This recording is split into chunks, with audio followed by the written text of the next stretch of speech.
20.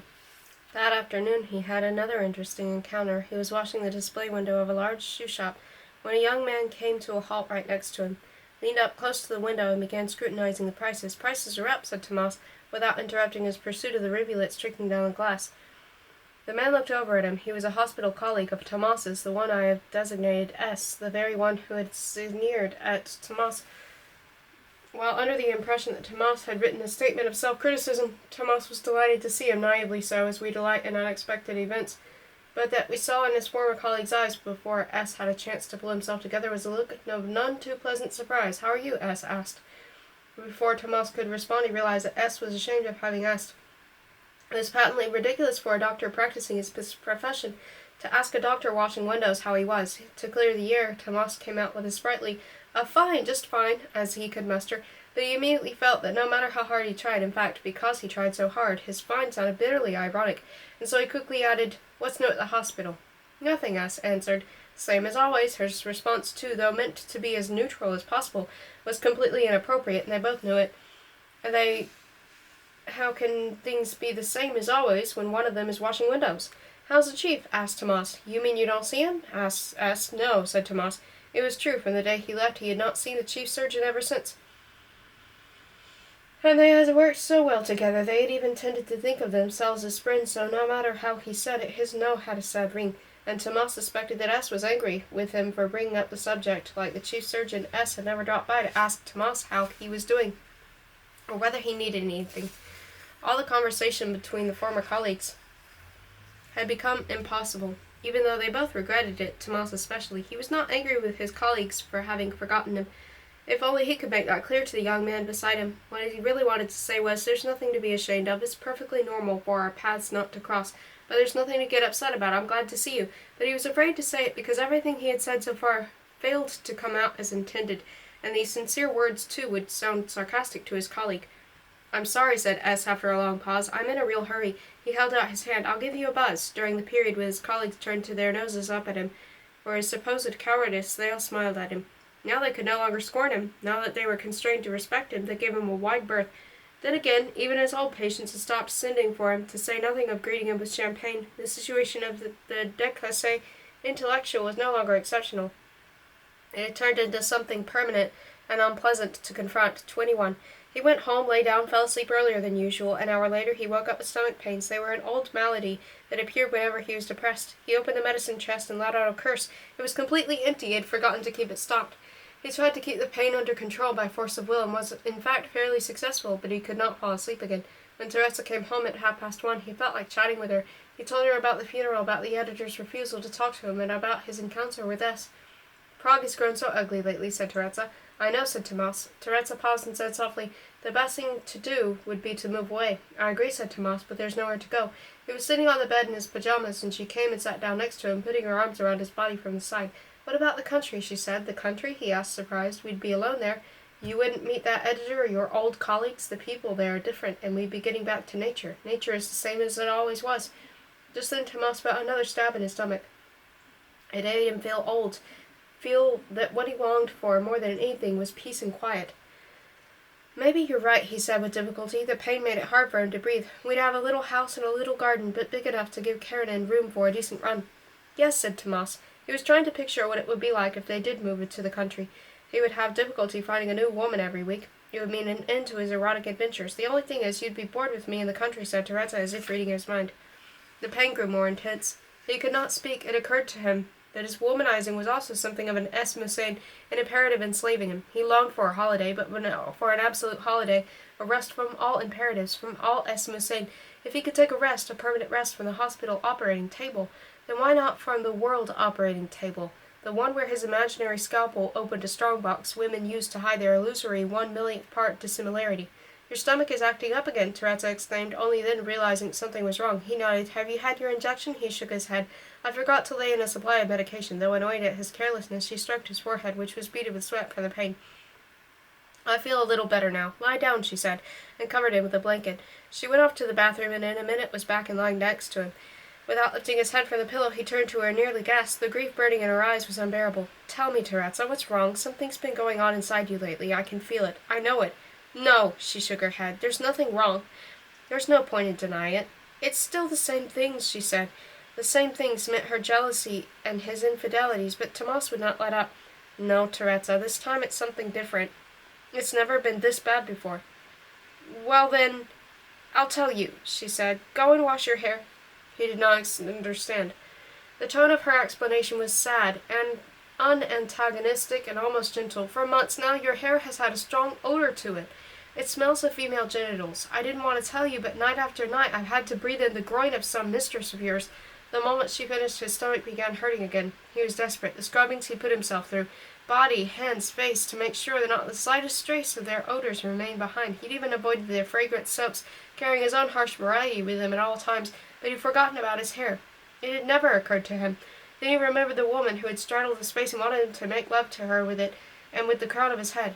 He hated her now. What stupid ideas. He saw there was no use denying it. All he could do was laugh, a silly laugh, and head for the bathroom to wash his hair. But she stroked his forehead again and said, Stay here in bed. Don't bother washing it down. I'm used to it by now. His stomach was killing him, and he longed for peace and quiet. I'll write to that patient of mine, the one we met at the spa. Do you know the district where his village is? No. Tomas was having great trouble talking. All he could say was, woods, rolling hills. That's right, that's what we'll do. We'll go away from here, but no talking now, and she kept stroking his forehead. They lay there side by side, neither saying a word. Slowly the pain began to recede. Soon they were both asleep. 22. In the middle of the night he woke up and realized to his surprise that he had been having one erotic dream after the other. The only one he could recall with any clarity was the last, an enormous naked woman at least 5 times his size, floating on her back in a pool, her belly from crotch to navel covered with thick hair.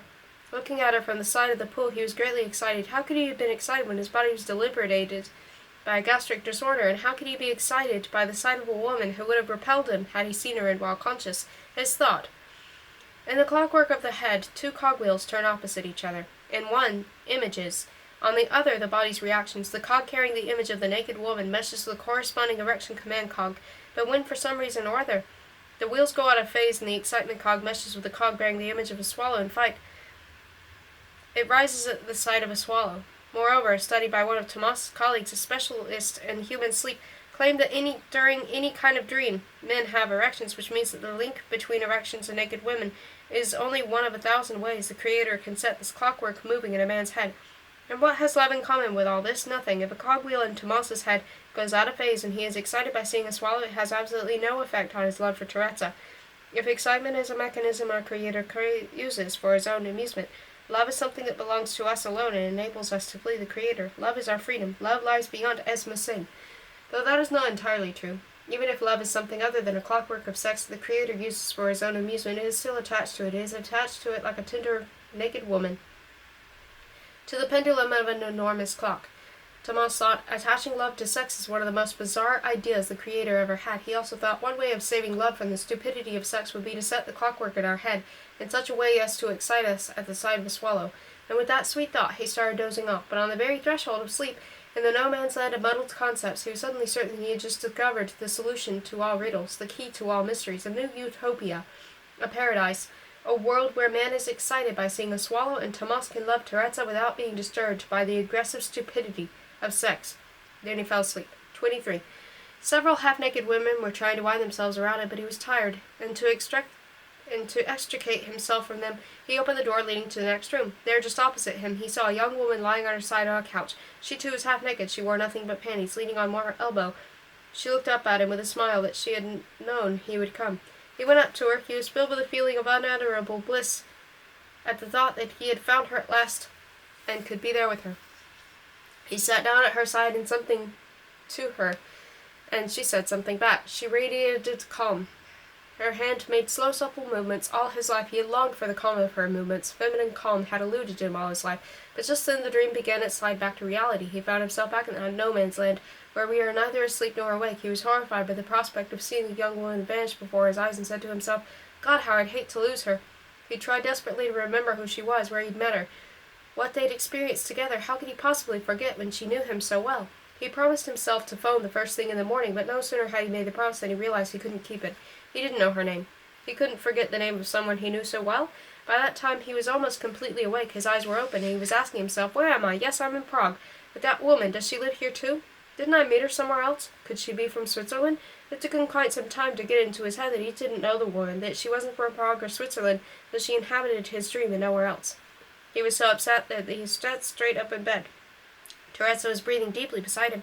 The woman in the dream he thought was unlike any other he had ever met. The woman he felt he knew most intimately of all had turned out to be a woman he did not even know, and yet she was the one he had always longed for. If a personal paradise were ever to exist for him, then in that paradise he would have to live by her side. The woman from his dream was the esmosate of his love. He suddenly recalled the famous myth from Plato's Symposium.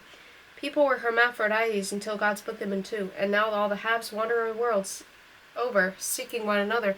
Love is the longing for the half of ourselves we have lost. Let us suppose it is such the case, that somewhere in the world each of us has a partner that once formed part of our body. Tomas's other part is the young woman he dreamed about. The trouble is, man does not find the other part of himself. Instead, he has sent a Teresa a bulrush basket. But what happens if he nevertheless later meets the one who was meant for him, the other part of himself, whom he is to prefer? The woman from the bulrush basket or the woman from Plato's myth? He tried to picture himself living in an ideal world with a young woman for the dream. He sees Teresa walking past the open windows of their ideal house. She is alone and stops to look in at him with an infinitely sad expression in her eyes. He cannot withstand her glance. Again he feels pain in his own heart. Again he falls prey to compassion and sinks deep into her soul. He leaps out of the window, but she tells him bitterly to stay where he feels happy, making those abrupt, angular movements that so annoyed and displeased him. He grabs her nervous hands and presses them between his own to calm them, and he knows that time and time again he will abandon the house of this happiness, time and time again abandon his paradise and the woman from his dream to betray the esmosane of his love and go off with Teresa, the woman born of 6 laughable fortuities. All this time he was sitting up in bed and looking at the woman who was beside him and holding his hand in her sleep. He felt an ineffable love for her. Her sleep must have been very light at the moment, because she opened her eyes and gazed up at him questioningly. "What are you looking at?" she asked. He knew that instead of waking her, he should lull her back to sleep, so he tried to come up with an answer that would plant the image of a new dream in her mind. "I'm looking at the stars," he said. "Don't say you are looking at the stars. That's a lie. You're looking down. That's because we're in an airplane. The stars are below us." "Oh, in an airplane," said Teresa, squeezing his hand even tighter, falling asleep again. And Tomas knew that Teresa was looking out of the round window of an airplane flying high above the stars.